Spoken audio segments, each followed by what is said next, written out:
de grande prosperidade, de grande sabedoria, e tanto os seus provérbios como os seus cânticos e salmo foi composto, por certo, no seu esplêndido jardim, aonde ele passava parte do dia.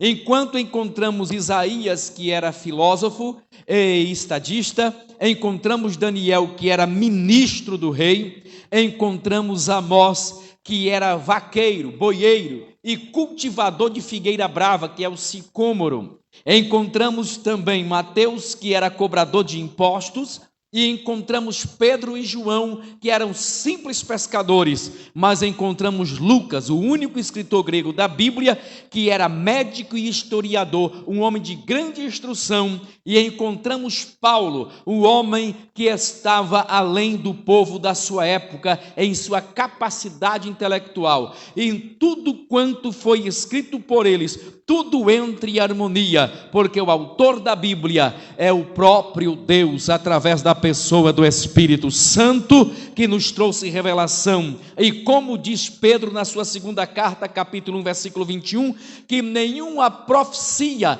veio de particular interpretação, mas homens santos falaram movidos pelo Espírito Santo. Mas, em primeiro lugar, a bênção que nos alcança em primeiro lugar, ao conhecermos a Escritura, é a bênção da sabedoria. A palavra sabedoria, no nosso vocabulário, na língua portuguesa, quer dizer capacidade para interpretar ou julgar as coisas corretamente. Isso quer dizer sabedoria no nosso vocabulário, na língua portuguesa. O texto em que eu li estes versos do Salmo 119, parece até que o salmista está sendo um pouco arrogante, um pouco assim, querendo ser mais do que os outros, que ele fala: eu sou mais sábio que os mestres, sou mais prudente que os anciões. Então essa postura do salmista, parece até que ele está se envaidecendo, mas não, ele está gloriando-se em Deus e na sua palavra, pelo benefício que ele alcançou, por meditar na palavra o dia todo. Ele diz: eu alcancei entendimento, eu cheguei a uma dimensão da minha vida, não foi nas escolas seculares que eu estudei, não é a minha experiência simplesmente de vida, mas eu cheguei a essa posição por causa da palavra de Deus que está em minha vida. Louvado seja Deus. Então a bênção de tornar-se sábio, quando você abre a Bíblia Sagrada, na segunda epístola do apóstolo Paulo a Timóteo, no capítulo 3, versículo 14, 15 ao 16, você encontra Paulo dizendo a Timóteo para se ocupar nas sagradas letras, e diz: porque ela te tornarão sábio, e o teu aproveitamento, o teu progresso, isso é o teu sucesso, a todos serão manifesto. Louvado seja o nome do Senhor, aleluia. Então todas as pessoas que ocuparam o tempo com as Escrituras tornaram-se sábios. Infelizmente, muita gente estão vivendo loucamente, vivendo até se comportando pior que um animal irracional. E sabe por quê?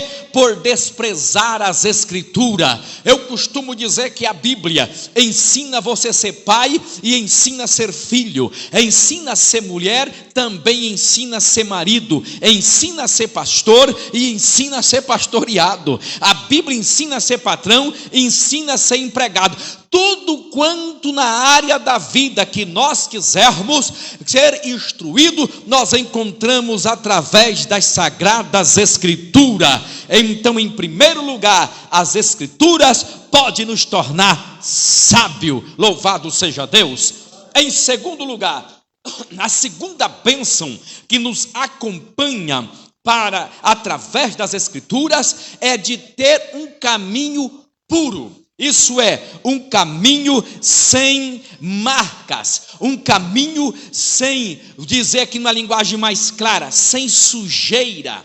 Porque muitas pessoas, o que nós não paramos para meditar, sabe o que é? É que todos nós estamos escrevendo uma história. Todos nós estamos escrevendo uma história. Hoje nós estamos contando a história dos outros. É porque o fulano nasceu em tal época, morreu em 2021, mas fulano viveu isso, foi mais aquilo. Quer dizer, ele fechou a sua história e nós contamos a história dele, mas nós estamos fazendo a nossa. E em tempos futuros, alguém vai estar contando a nossa história. E infelizmente, às vezes, o caminho é tão ruim que a história não dá nem para ser contada, não dá para fazer menção.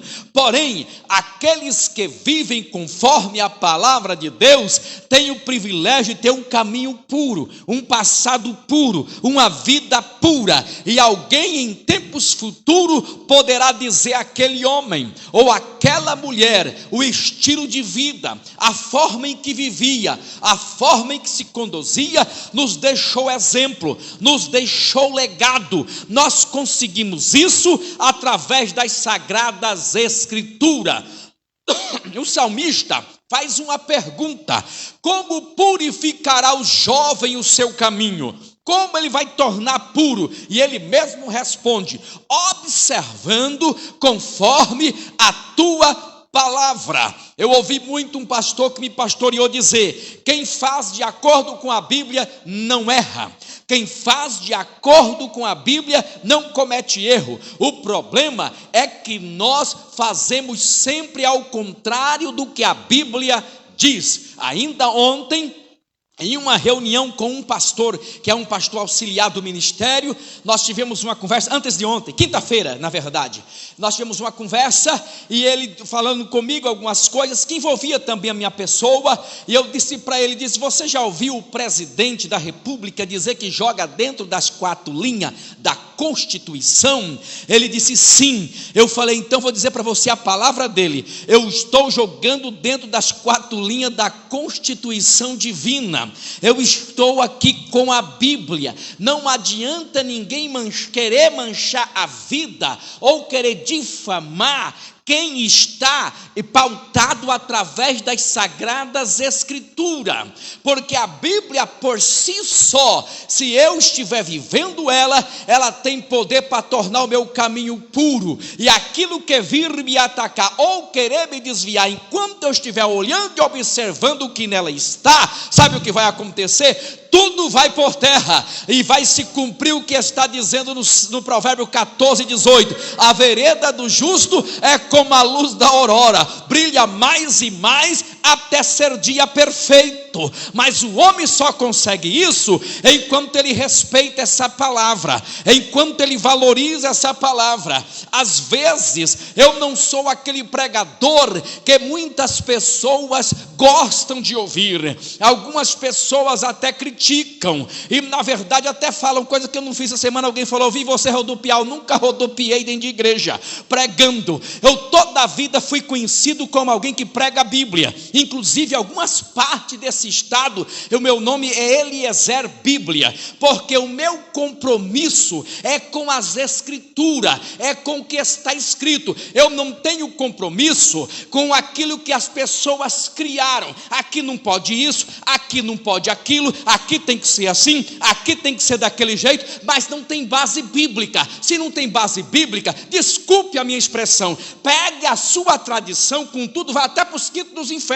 Eu não tenho satisfação a te dar, eu tenho satisfação a dar no que está escrito, na palavra do Deus eterno. A Bíblia Sagrada é a única que torna um homem puro, torna o caminho do homem puro, torna a igreja pura. A Bíblia Sagrada é a única que pode fazer eu e você ter uma história bonita para a glória e louvor do nome daquele que está sentado no trono.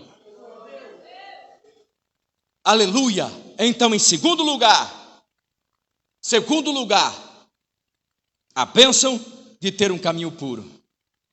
Como purificará o mancebo o seu caminho? Observando conforme a sua palavra. Tem um homem na Bíblia, que a Bíblia me mostra que ele foi administrador público 70 anos.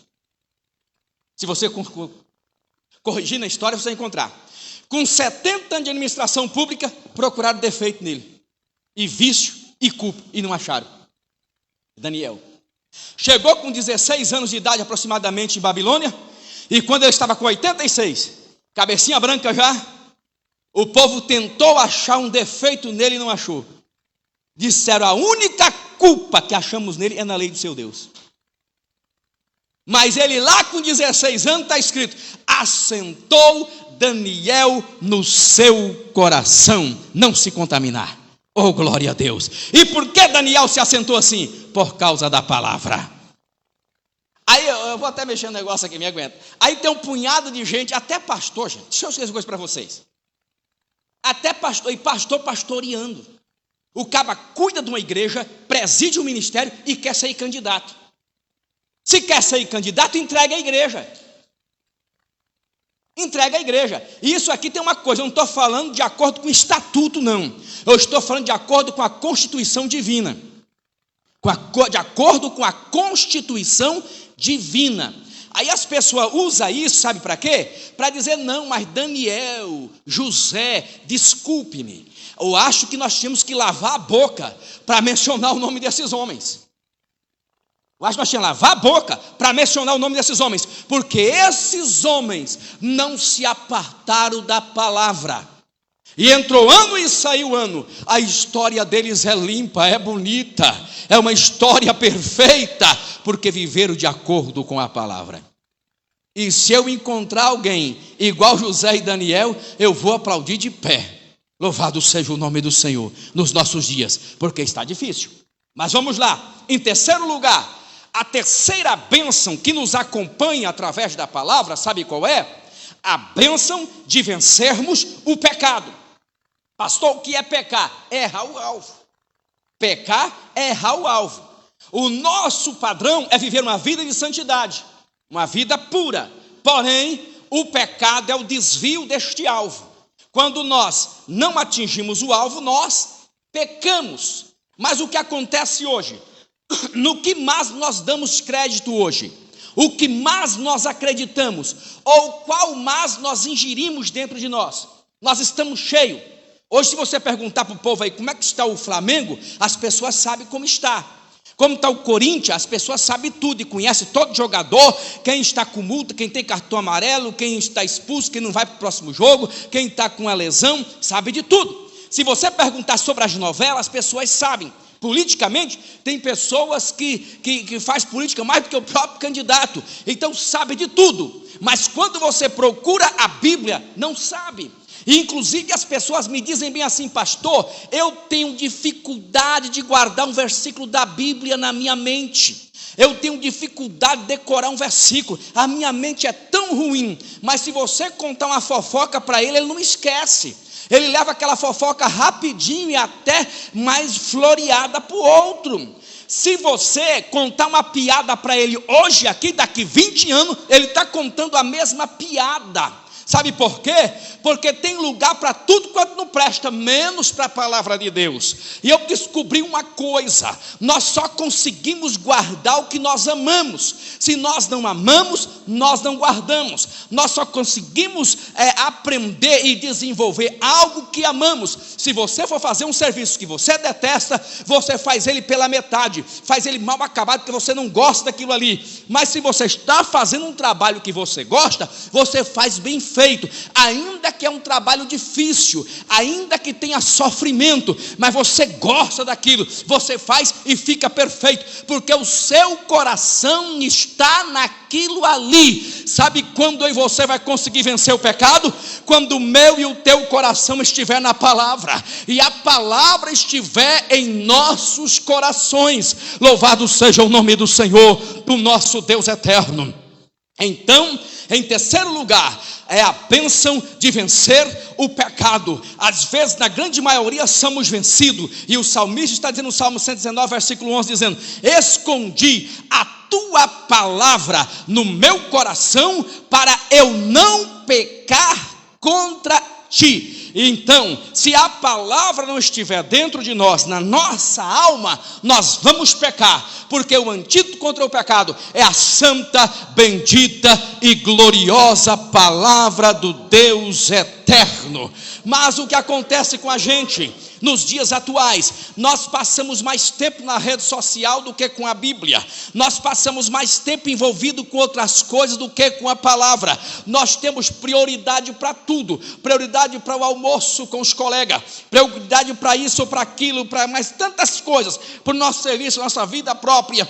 Porém, com a Bíblia não. A Bíblia Sagrada tem ficado esquecida, não somente dentro dos lares, como também nas igrejas. Até porque, se eu estivesse um estilo de pregar um certo tipo de mensagem e trazer nos cultos revelação para todo bichinho de orelha que tiver no culto, esse prédio não cabia o povo aqui dentro. Mas como você prega a Bíblia, nem todo mundo gosta, não gostam da palavra. Sabe por quê? Aonde entrar a palavra, o pecado não pode ficar.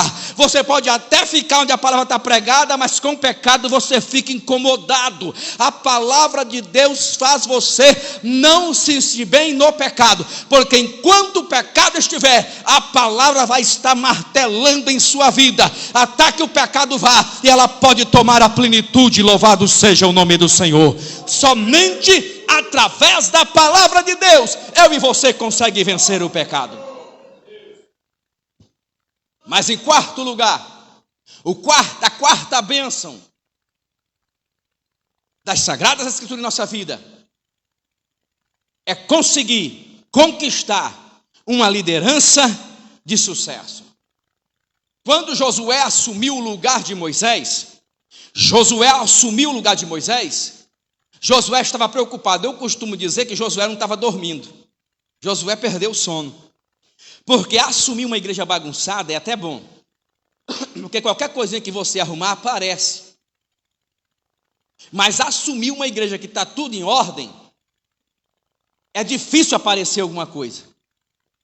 E no caso de Josué substituir Moisés, quem era Moisés? O povo estava com sede, ele falava com a rocha e jorrava água.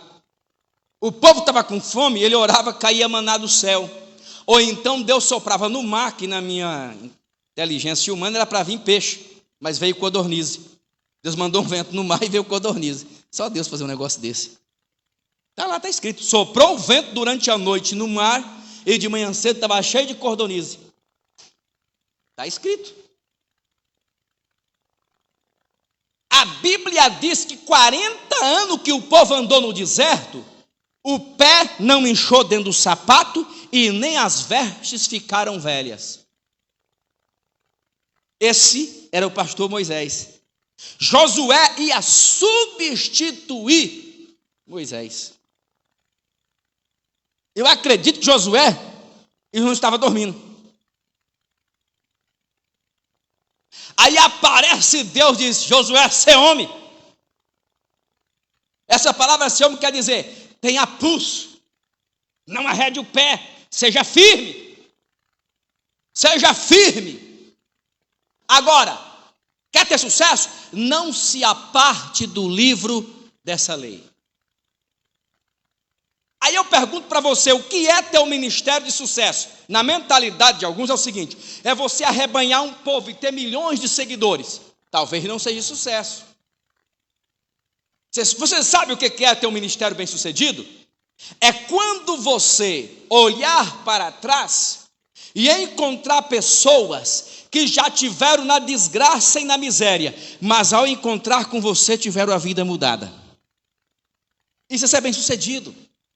E é você saber que um dia você vai chegar diante de Deus com a consciência tranquila e em paz, porque você fez de acordo com as Escrituras, de acordo com a palavra. Aí Deus fala para Josué: se você fizer conforme o livro dessa lei, você vai prosperar o teu caminho. Outra tradução fala: tudo será bem sucedido. Sabe o que está acontecendo com a gente? Envolve a maioria de nós. Desgraça familiar, derrotas, tantas coisas que acontecem, é porque nós não amamos mais a Bíblia. Nós damos mais crédito no psicólogo do que na palavra. Nós damos mais crédito no jornal da Globo do que na Bíblia.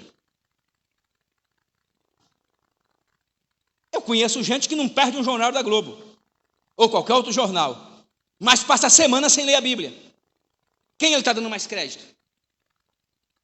Aí vem os fracassos, vem as situações que ele não sabe resolver.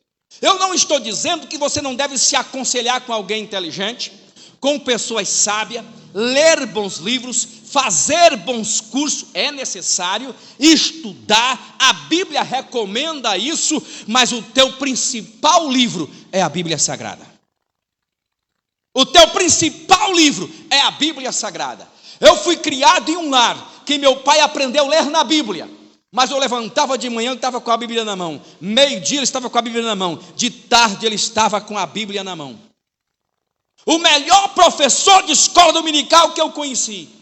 Eu nunca vi ninguém lecionar escola dominical como meu pai lecionava. Nunca vi. Uma capacidade tremenda, mas ele, para minha mãe que não sabe ler nem escrever, ele lecionava a escola dominical para ela pelo menos 3 vezes na semana em casa. Quando a minha mãe ia para a igreja, para a escola dominical, ela já sabia a lição de cor, porque ela tinha que ter ficado sentada ouvindo meu pai lecionar. Mas nós estamos assim, sabe o que nós queremos hoje? Sabe o que nós queremos como cristão? É dar ibope. É ser atrativa a um povo, a uma sociedade, mostrar que a gente sabe isso e sabe aquilo. Isso é bom. Às vezes é até necessário em alguma circunstância. Mas se nós quisermos ser bem-sucedido, eu acho que é hora de a gente dar uma puxadinha, olhar atrás e voltar a ver o que as Escrituras estão dizendo para nós. Para não acontecer conosco 2 coisas: nem vivermos no pecado e nem sermos escravos de um sistema religioso, mas vivermos em uma sã consciência diante do Deus eterno. E somente através das Escrituras nós conseguiremos isso. Louvado seja o nome do Senhor. Quem está entendendo a palavra, dê um glória ao precioso nome de Jesus. Para mim, para a conclusão, que seria o 5º lugar, a bênção de quem examina, guarda as Escrituras, é tornar-se uma fonte de água viva.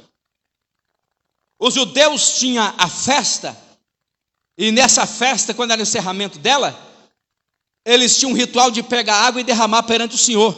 Trazia água.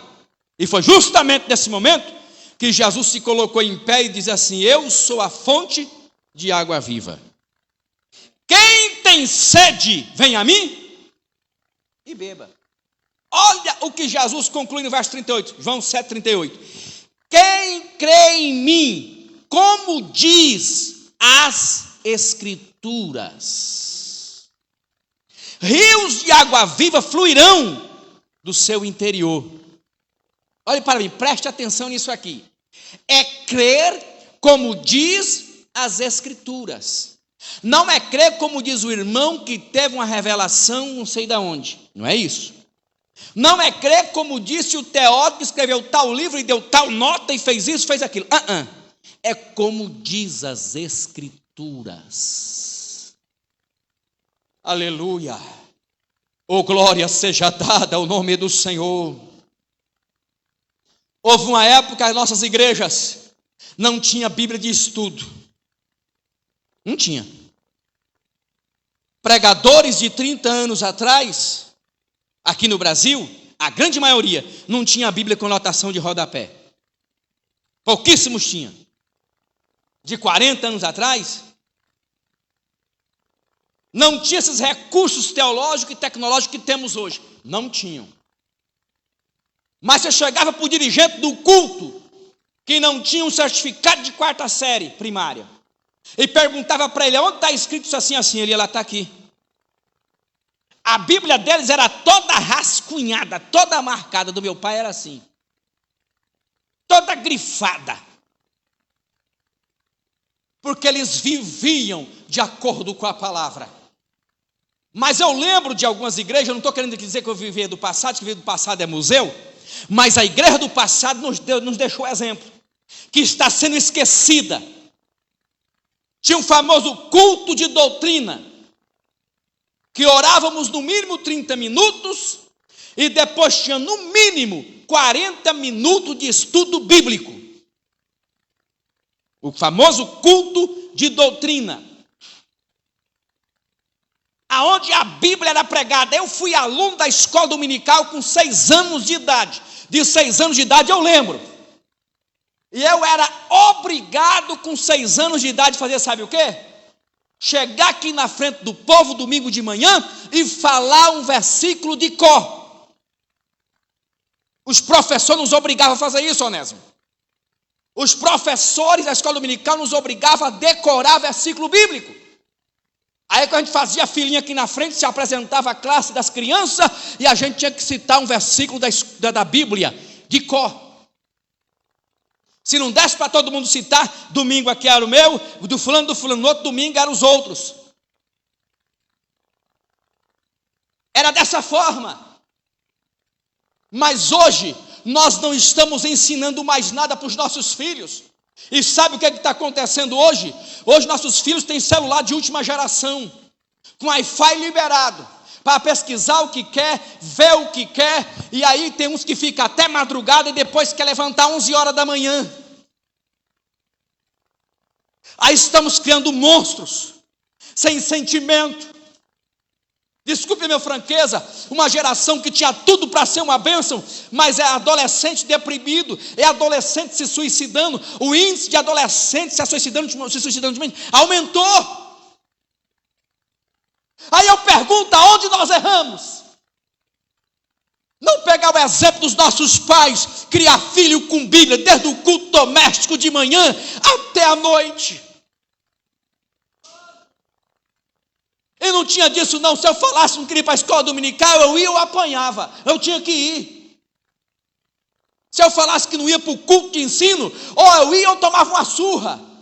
E menininho já, de um tamanhozinho que tinha entendimento, não dormia no culto não, tinha que sentar aqui do lado da mãe e ficar aqui, prestando atenção no culto, e se fizesse vergonha nela, chegasse em casa e tomava uma surra. Pastor, mas isso é ser muito carrasco não, senhor. Foi que se criou uma geração que aprendeu a ser homens e mulheres de vergonha e de compromisso. Eu me pergunto para essa geração e pergunto para mim, o que será de nós, se essa geração minha, de que prega a palavra de Deus, se desfizer? O que vai ser da nova geração que se levanta? E aí me preocupa, porque essa geração falhar, a culpa é minha, a culpa é nossa. O diabo está batendo palma, porque a cada dia está levando pessoas para a destruição e para a desgraça. Sabe por quê? Porque eu e você não é a fonte de água viva. Porque se nós formos fonte de água viva, alguém vai chegar em nós, irmão Josias, e vai querer se saciar dessa fonte.